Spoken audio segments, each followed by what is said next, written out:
Мына ушундай урматтуу теле көрүүчү, биз болсо көрсөтүүбүз андан ары карай улантабыз. Көрсөтүүнүн башында мен суроо калтырдым эле.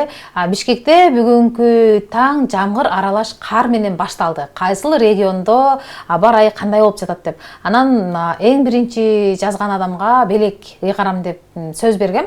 Анан белекти сиздерге көрсөтөм деп айттым эле. Азыр сөз түрдө теле көрүүчүлөргө көрсөтүп коеюн. Мына ушундай 3 шампуньду мен сизге белекке берейин.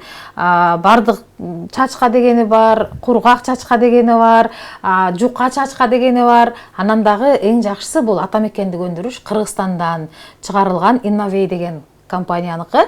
Мага кайрылсаңыз сөз түрдө мына ушул сиз жеңип алган белекти кантип алып кетесиз, кайсыл жактан алып кетесиз, базар коргондон жазган көрүүчүбүз экен, кимди жибересиз, мени менен кайра сүйлөштүрүп мына ушул белегиңизди алып кетсеңиз болот. Негизи таңкы регион көрсөтүүсү дайыма биз белек ыйгарып турганды жакшы көрөбүз көрүүчүлөрүбүзгө. Анан бүгүн дагы биздин жашообузга белек бере турган коногубузду чакырдык. Кандай конок деп турган болсоңуз, көпчүлүк учурда биз көпчүлүктүн алдына чыгып сүйлөгөндөн тартынабыз, таарынчак болобуз, оюбузду жеткире албай, кээде буулуп кыйналабыз, же болбосо той топурга барганда микрофонду кармаганда өзүбүздү жоготуп коебуз, отурганда башка сөз даярданып барып, микрофонду кармаганда сөз таппай калабыз, же болбосо жумушубузда жетекчилик менен болгон мамиледе өзүбүздүн оюбузду толук айтып жеткире албайбыз. Эгерде мына ушундай көйгөйлөр бар болсо, биздин жашообузду өзгөртүүбүзгө, үнүбүздү туура так коюп бергенге, эл алдында тартынбай, эркин өзүбүздүн оюбузду айтууга үйрөткөн сөз чеберлери деп айтсак болот, оратор айым бүгүн бизде конокто. Ким деп турган болсоңуздар, Саламат Кален кызы бүгүн бизде конокто. Саламатсызбы? Саламатсызбы? Кош келиптирсиз.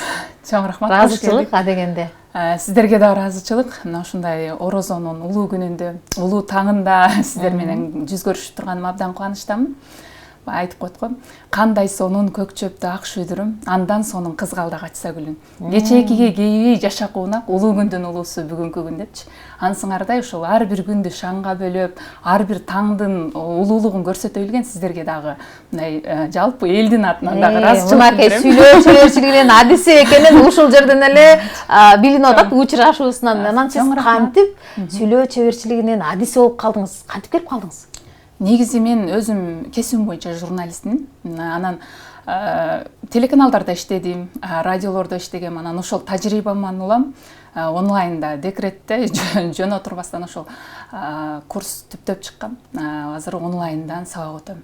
Анан ушул нерсени өнүктүрүп өстүрүп отуруп, бул нерсе мага жумуш болуп калды да өзүнчөчү. Азыр чоңдорду да өзүнчө окутам, балдарды өзүнчө окутам. Анан жеке окутууларым дагы бар. Демек, сүйлөө чеберчилиги боюнча адистерге суроо талап бар экен. Өтө көп. Аябай көп сурагандар. Кээде мындай жетише албай да калам да. Өзгөчө мындай көбүрөөк кыйналгандар, кекештенип сүйлөгөндөр, жеке окутууга келгендер дагы бар.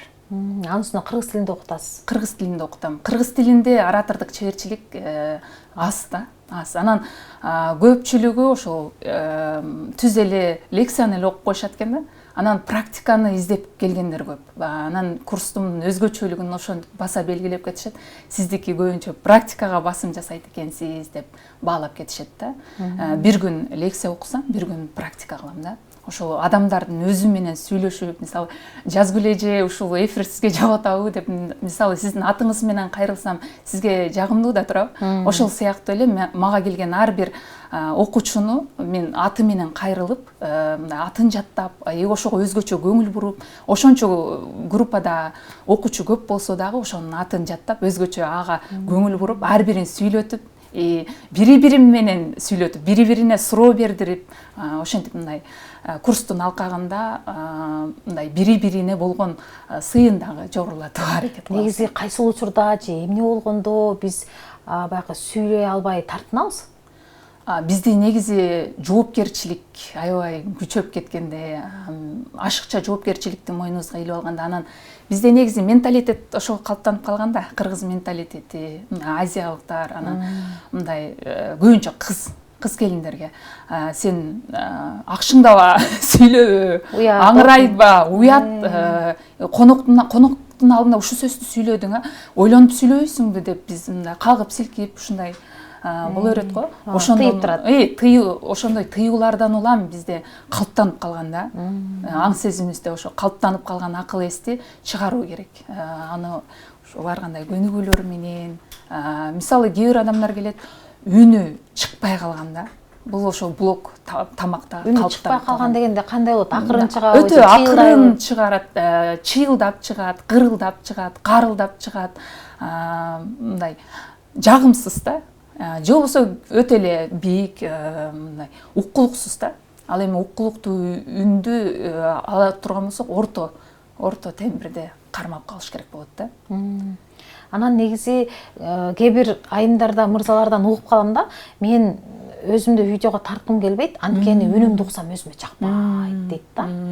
Бул негизи мындай караганда ушул күнгө чейин сабак берип келатам, өзүн кабыл албаган адамдар да.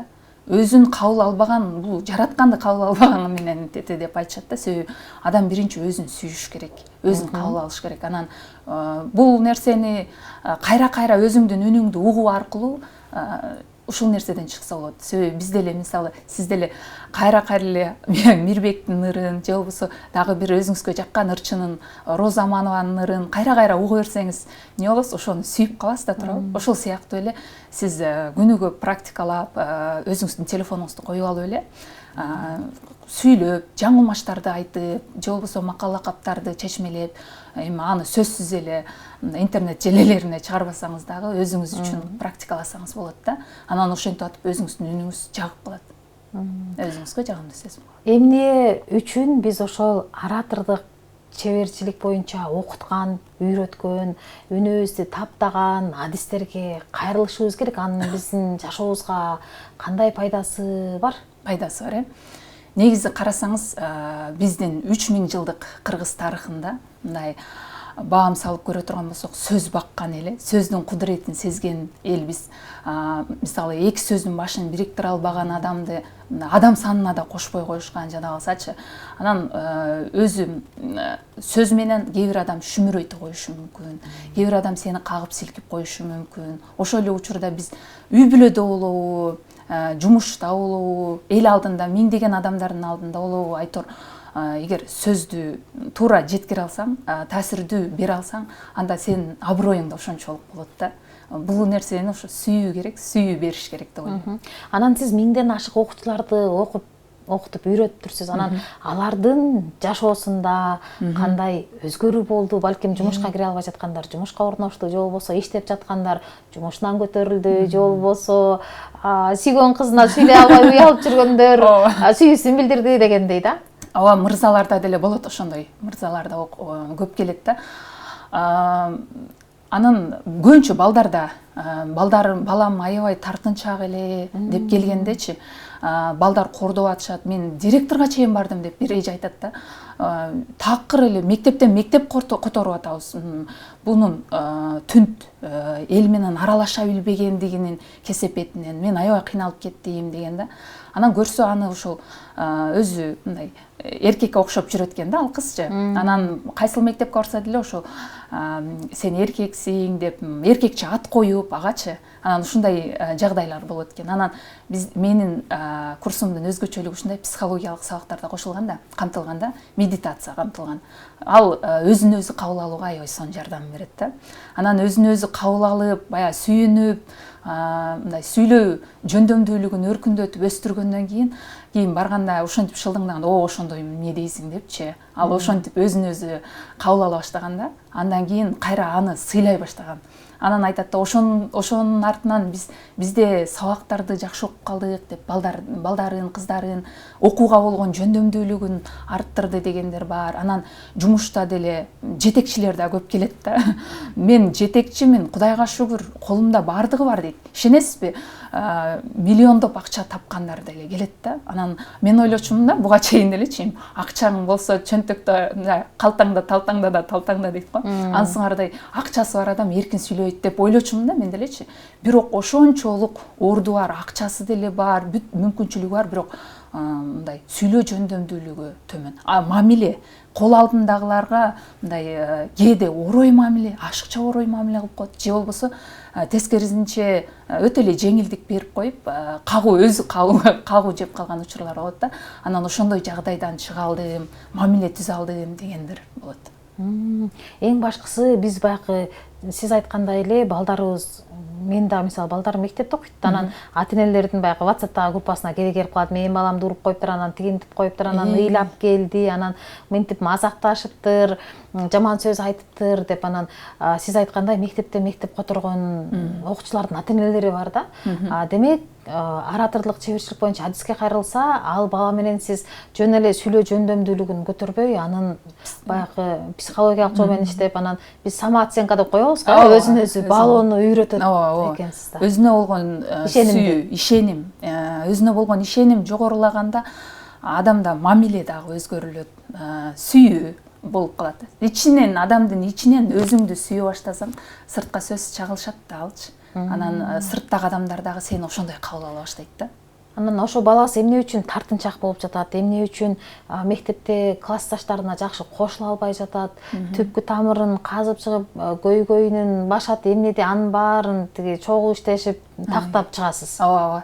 Тактап чыгабыз. Көбүнчө баягы ата-энесинен алыс жүргөндө, ата-эненин мээрими жетпей калганда, же болбосо тескерисинче мындай ата-эне уруп, согуп, ашыкча тарбиялайм деп атып эле, бекем тарбиялайм деп атып, ошондой коркуу сезими кирип калат да. Кээде жөн эле, мисалы, ит капканда деле, же болбосо мындай аскадан же мындай бийиктен жыгылып калганда деле адамда коркуу, адекваттуу коркуу, адекватсыз коркууга өтүп кетиши мүмкүн да. Биздин коркуулар, эң чоң коркуу ошол эл алдында сүйлөөдөгү коркуу болуп атпайбы?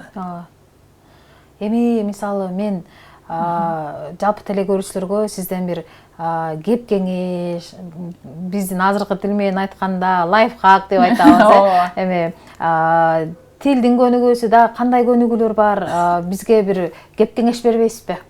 Бул нерсени жасасаңар үнүңөр түнүк чыгат, же болбосо бул нерсени жасасаңар баягы так сүйлөйсүңөр, же элдин астына чыгып баратканда могу көнүгүүнү жасап алсаңар сүрдөбөйсүңөр дегендейчи. Ооба.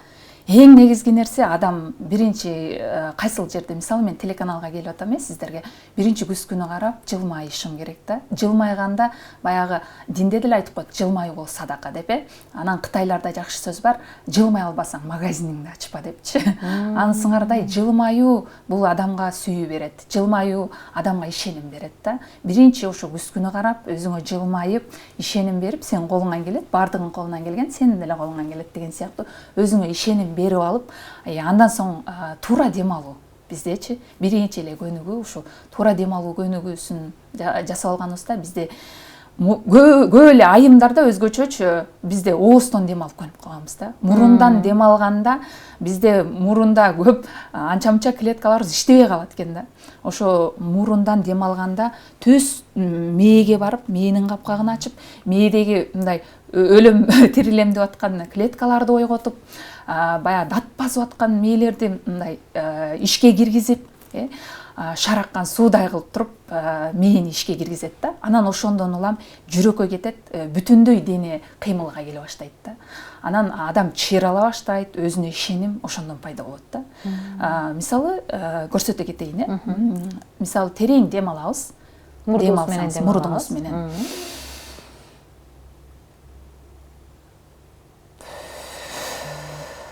Демди чыгарганда акырына чейин чыгарыш керек да. Себеби ичибиздеги аба бир аз калып калса, ошол дагы стресске алып келиши мүмкүн. Мурдубуз менен терең дем алып, оозубуз менен шашпай чыгарабыз. Шашпай чыгарабыз. Курсакка тартабыз. Бул курсактагы дем алуу диафрагма. Көкүрөк менен эмес, курсак менен дем алыш керек. Курсак менен дем алыш керек. Курсактагы дем алуу диафрагмалык дем алуу деп аталат. Кадимкидей эле жаш бала уктаганда курсагы чыгат го, ошондой сыяктуу эле курсагы чыгып, кайра кирип ушинтип туруш керек да. Анан ушул туура дем алуу боюнча негизи көнүгүүлөр көп аябай. Мисалы бир мурунду басып туруп, бир мурун менен дем алып, мына. Кайра бир мурун менен чыгаруу, Муну узак убакытка кармаш керек да. Бир эле жолу эмес, бир нече ирет муну кайталаш керек. ошол эле учурда мисалы мен сабакты баштаганда ушул туура дем алуу, андан кийин артикуляциялык көнүгүүлөр, андан кийин туура үндү тарбиялоочу көнүгүүлөр, нейрогимнастикалар, анан бизде сүйлөшүү, баарлашуу болот да. Практикадачы. Анан мисалы турникке тартынып аткандагыдай дем аласыз, демди бат-баттан тартасыз, дем чыгарууга сиз аралашпайсыз да, демиңизди чыгарбайсыз. Бир гана демди тартуу менен алектенесиз. Бирок бул дагы узак убакытка чейин кайра-кайра кайталаныш керек да, мисалы. Депчи. Анан ошол эле учурда мындай баллонду желдеп атканда, деп мындай көпкө чейин дем алып, бирок ошол демди чыгарбай эле дем ала бересиз да. Демди тарта бересиз, улам тартасыз. Ошондон улам өпкө кеңейет да. Анан сүйлөөгө болгондагы жөндөм ачыла баштайт. Андан кийин артикуляциялык көнүгүүлөр, буларга жаак көнүгүүлөрү, мисалы колубузду ушундай басканда жаакты түртөбүз. Мүмкүн болушунча да мындай өзүбүздү аябай эле ичке карап түртөбүз. Ичке карап түртөбүз. 1 2 3 4 5 6 7 8 9 10. Эми капталдан мисалы 1 2 3 4 5 6 деп. Ушунда бир топ кайталап жаактарга көнүгүү жасалсак болот. Жаакка жасалуучу көнүгүүлөр дагы көп аябай. Анан тилге жасалуучу көнүгүүлөр бар. Мисалы тилибизди айландырабыз, деп тишибиздин сыртына эрин өзүн айландырып чыгабыз, айландырып чыгабыз, ошондой. Анан түртөбүз тилибиз менен жаагыбызды мына. Болгондо да тилди аябай катуу кыймылдатканда бул бир гана сүйлөөгө гана эмес, жүрөккө түздөн түз таасирин берет да. Сонун кеңештер. Баягы сүрдөп жатсак же тамгаларды, сөздөрдү жеп койсок сүйлөп атканда, сүйлөп баратып эле сүйлөмөбүздүн сөзүбүздүн аягы жок болуп калса, мына ушул көнүгүүлөрдү жасасак жакшы жардам берет экен. Анан кээде баягы сөз таба албай калганда туура дем алуу көнүгүүлөрүн жасап алып, мээни сиз айткандай мээнин капкагын ачып, тазалап алып туруп, анан жаңы идеялар менен балким жаңы сөздөр келет экен. Эми сизге ыраазычылык билдирем. Атайын убактыңызды бөлүп, сонун маек куруп, жөн эле маек курбай атайын бир көнүгүүлөрдү көрсөтүп бердиңиз. Анан сизди кайсыл жактан издейбиз, кандай учурда кантип издешибиз керек, айтып койсоңуз болот. Абдан жакшы суроо болду. Мен Инстаграмдан алып барам, өзүм блог алып барам. Ошол жактан Саламат Кален кызы деп издесе эле чыгат. Оратордук чеберчилик боюнча өзүм журналистмин. Андан сырткары психология боюнча дагы сабак берип келем. Ыраазычылык билдирем. Эми телекөрүүчүлөргө кайрылуу жолдоо алсаңыз болот. Эркин микрофон берейин. Чоң рахмат. Жалпы телекөрүүчүлөргө кааларым ушул эл алдында эркин сүйлөө боюнча сөз кылдык да, эмичи. Кайсыл жерде болбосун өзүңүздүн жүрөгүңүздү тыңшаңыз демекчимин. Эркин болуңуз, ой жүгүртүүңүздү, ой чабытыңызды эркин коюңуз. Анан дайыма изденүүдө жүрүңүздөр демекчимин. Билим баягы окуу түндө алдыңдагы шамчырак, билим алсаң маңдай ачык жаркырап деп коет эмеспи? Ансыңардай баарыңыздарга ошо билим жугумдуу болсун демекчи. Рахмат, ыраазычылык билдиребиз. Кадырман телекөрүүчү, бүгүн бизде конокто сүйлөө боюнча, чеберчилиги боюнча адис, кесиптешим, журналист Саламат Кален кызы болду. Эгерде сиздин уул кызыңыз тартынчак болуп атса, түнт болсо, өзүн жакшы ачпаса, көп сүйлөбөсө, балким сабактардан жакшы окуй албай жатса, классташтарына жакшы кошула албай жатса, өзү менен өзү жалгыз болсо, мектептеги коомдук маданий иш-чараларга жакшы катышпай жатса, телефондон көзүн жакшы албай эле кечке телефон менен отурса, анан дагы жол болсо өзүңүздү тартынып атсаңыз, сүрдөп атсаңыз, көпчүлүктүн алдында сүйлөй албай жатсаңыз, өзүңүздү эркин сезе албай жатсаңыз, жумушуңузда, жашооңузда кээ бир учурда сөздөрдү жеп койсоңуз, айта турган сөзүңүздү оюңуздан ойлоносуз, анан келгенде эле ал сөздөрдү таппай калсаңыз, бизде бул жагдай көп болот. Азыр мынтип айтам, мынтип сүйлөйм деп даярданасың, анан ошол ишке келгенде ошол сөздөрдүн бирин да таппай каласың да. Эгерде ушул көйгөй сизде бар болуп турса, анда бүгүнкү биздин студиянын коногу сүйлөө чеберчилиги боюнча эксперт, журналист Саламат Калин кызына кайрылсаңыз болот экен. Биз болсо бүгүнкү көрсөтүүбүздү мына ушундай өзгөчө жакшы маегибиз менен соңуна чыгарабыз. Кызматыңыздарда мен Жазгүл Кудайбердиева сиздер менен чогуу биргеликте болдум. Кийинки эфирден амандашканча сак саламатта туруңуздар.